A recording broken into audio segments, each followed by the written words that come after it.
13ஆம் அதிகாரம். எந்த மனுஷனும் மேலான அதிகாரம் உள்ளவர்களுக்கு கீழ்ப்படிய கடவன்.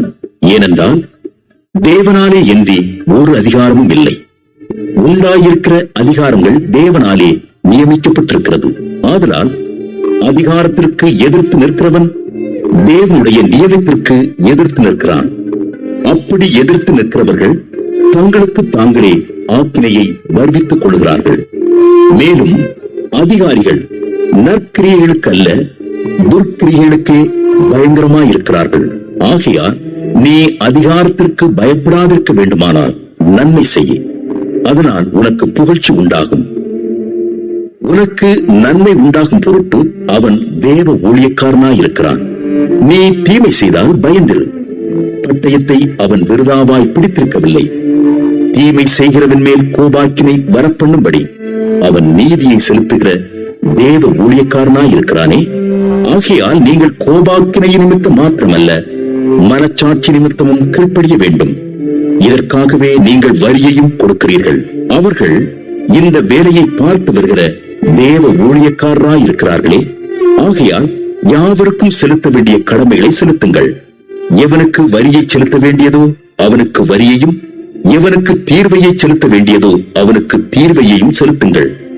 எவனுக்கு பயப்பட வேண்டியதோ அவனுக்கு பயப்படுங்கள். எவனை கனம் பண்ண வேண்டியதோ அவனை கனம் பண்ணுங்கள்.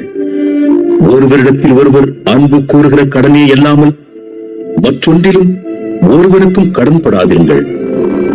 பிறனிடத்தில் அன்பு கூறுகிறவன் நியாயப்பிரமாணத்தை நிறைவேற்றுகிறான்.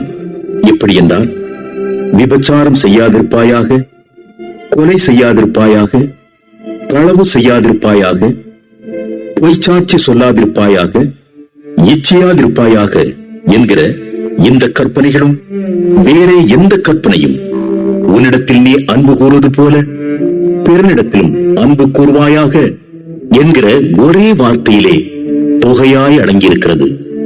அன்பானது பிறனுக்கு பொல்லாங்கு செய்யாது. ஆதலால் அன்பு நியாய பிரமாணத்தின் நிறைவேறுதலாயிருக்கிறது. நித்திரையை விட்டு எழுந்திருக்கத்தக்க வேளையாயிற்றென்று நாம் காலத்தை அறிந்தவர்களாய் இப்படி நடக்க வேண்டும். நாம் விசுவாசிகளான போது ரட்சிப்பு சமீபமாய் இருந்ததை பார்க்கிலும் இப்பொழுது அது நமக்கு அதிக சமீபமாயிருக்கிறது.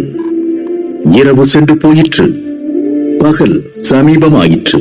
ஆகையால் அந்தகாரத்தின் கிரியைகளை நாம் தள்ளிவிட்டு ஒளியின் ஆயுதங்களை தரித்துக் கொள்ள கடவோம்.